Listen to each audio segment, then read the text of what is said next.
אבל, ואחר כך קיבלתי, הכי הרבה טלפונים קיבלתי אתמול על העניין הזה. ככה העליתי תוך כדי שיחה בינינו את העובדה שיש כמה וכמה מתאבדים בעקבות האירוע הזה, גם צעירים. גם מהנובה, מהמסיבה, אמרתי שגם מהצבא.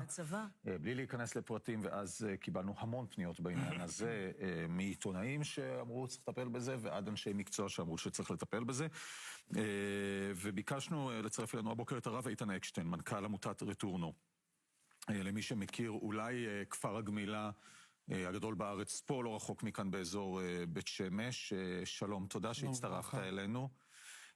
אתם בדרך כלל מטפלים בנגמלים, סמים, אלכוהול, הימורים, כל הנגמלים, אבל כשהתחיל האירוע הזה הקמתם מערך מיוחד, מערך חירום מיוחד לטיפול בכל מי שנקלע לטראומה. ספר לנו. כן, אנחנו מכירים את מה שקורה בעצם, הצונמי שאחרי רעידת אדמה, אנחנו עכשיו באמצע רעידת אדמה, אבל הצונמי יגיע. והמטופלים שלנו ביום יום הם גם כאלה, יש לנו 150 באשפוז מלא ועוד 100 מטופלים בטיפולים אמבולטורי.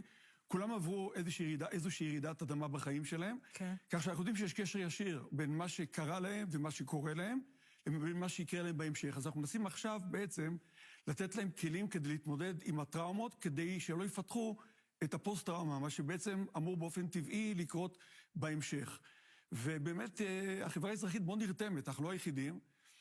יש אנשים מדהימים, קרן מיראז' היא זאת שבעצם מממנת את הפעילות שלנו. מיד התקשרו אלינו, למחרת, ביום הראשון לשני של המלחמה, הם הבינו שצריכים גם לטפל באלה שהם לא נמצאים בעצם בחזית של המלחמה, הם נמצאים מלמטה. נכון, חלקם היו בפסטיבל נובה, חלקם גרו בעוטף עזה, ואפילו בערים שאף פעם לא חשבנו שמרים כמו נתיבות וכמו אופקים, שלא חשבנו שמהם גם כן יגיעו צעירים עם טראומה, הם מגיעים אלינו. אנשים באים עצמאית אליכם? איך אתם מחוברים למדינה?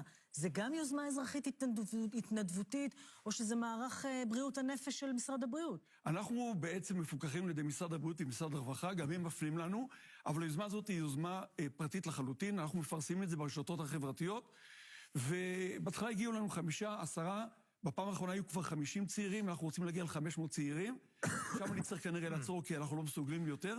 יש לנו כלים שאנחנו משתמשים איתם גם ביום יום, כמו חוות רכיבה על סוסים שיש לנו ברטורנו, טיפול בעזרת בעלי חיים, וכל מיני טיפולים כאלה ואחרים. כמובן שיש לנו אנשי מקצוע בתחום הטראומה, פסיכולוגים ועובדים סוציאליים. הרב אקשטיין, מה אתה שומע מהם? מה הם מספרים? באיזה מצב הם נמצאים? כי אני מניח שיש כאלה שהסריטה אצלם היא קלה, ויש כאלה שבמצב קשה מאוד. כשמתחילים לשמוע מהם, המצב מתחיל להיות יותר טוב. הבעיה שמגיעים אלינו, לפעמים ממש לא מסוגלים לדבר. מישהי סיפרה לי אתמול שבפעם הראשונה אחרי שבועיים התחילה לנשום, בלי לחשוב שהיא צריכה לנשום. זאת אומרת, גם נשימה זה משהו שאצלנו כל כך טבעי, אצלה היה משהו שהיא הייתה צריכה לחשוב על ואיך עושים את זה. היא הייתה מהנפגעות של הנובה. עד עכשיו הם לא הוציאו את כל הסיפורים הזוועתיים שבעצם הם חוו, אבל כשמתחילים לדבר זה כבר באמת טוב, ואנחנו משתמשים בהרבה מאוד כלים. אתם מטפלים בנפרד בנובה ובנפרד בצעירים מהקיבוצים? לא, הם באים אלינו בעצם ביחד כקבוצה, יש גם טיפולים פרטניים. זאת אומרת, קורה שבאמצע טיפול מישהו פתאום יוצא החוצה ומתחיל להיכנס לאיזשהו התקף חרדה, מתחיל לראות, ואחד המטפלים שלנו בעצם נמצא איתו, מתיישב לידו, מתחיל לתמוך בו, להכיל אותו, עד שהוא נרגע וחוזר בחזרה לשם.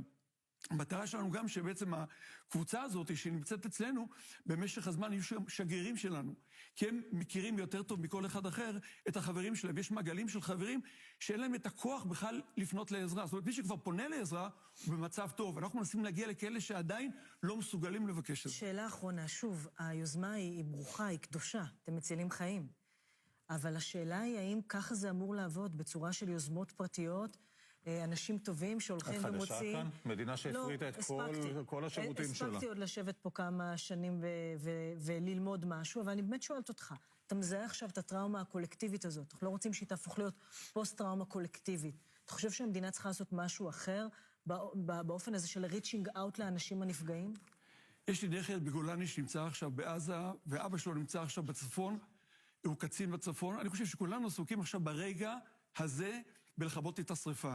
זאת הבעיה, אנחנו ברעידת אדמה. ולכן אנחנו, היוזמות הפרטיות הן יוזמות שרואות את האופק, ואנחנו יודעים שהאופק לא יהיה כל כך בהיר גם כשהמלחמה תסתיים. אז בינתיים כנראה המדינה עוד לא מסוגלת לאסוף את עצמה כדי לחשוב על ההמשך, אלא על כיבוי של שריפות של עכשיו. אני חושב שבשם לא רק כל ההורים שאתם עכשיו תחבקו את הילדים שלהם ותעזרו להם, אלא בכלל בשם כל האזרחים כאן, מגיע לכם תודה גדולה. תודה רבה. טוב, אנחנו נעשה הפסקה קצרה, אנחנו כבר חוזרים.